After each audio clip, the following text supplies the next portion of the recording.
वालिदैन के लिए अहम खबर। तेलंगाना में खांसी के सिरप कोल्ड्रिप से मुतालिक अवामी इंतबाह जारी। मोहतरम नाज़रीन आदाब, जी टुडे न्यूज़ में आप सभी का खैर मक़दम है। तेलंगाना ड्रग्स कंट्रोल एडमिनिस्ट्रेशन ने कोल्ड्रिप खांसी की दवा के इस्तेमाल को फौरी तौर पर रोक देने के लिए इंतबाह जारी किया गया है।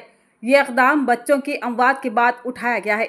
मध्य प्रदेश और राजस्थान में कुछ दिन कबल बच्चों की हलाकतों का ताल्लुक मुबैना तौर पर इस सिरप से जोड़ा जा रहा है।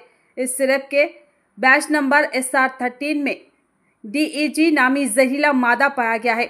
यह मादा इंसानी सेहत के लिए इंतहाई खतरनाक है।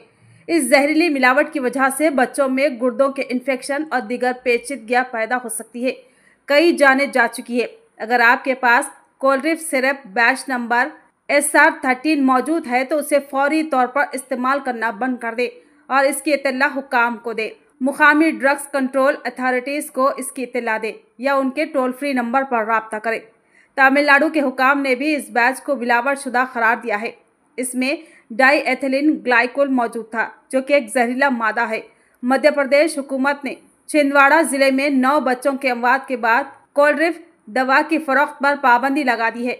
ये अमवात गुर्दे के इन्फेक्शन की वजह से हुई थी। माहिरीन की एक टीम, जिसमें नेशनल इंस्टीट्यूट ऑफ वायरोलॉजी और Indian council of medical research के नुमाइंदे शामिल हैं, तहकीकात कर रही है और छिंदवाड़ा के आसपास होने वाली अमवात की वजूहात का जायजा लिया जा रहा है। यह टीम मुख्तलिफ नमूनों का तज्जिया कर रही है ताकि अमवात की असल वजह का तयन किया जा सके। आवाम को मोहतात रहने की ज़रूरत है।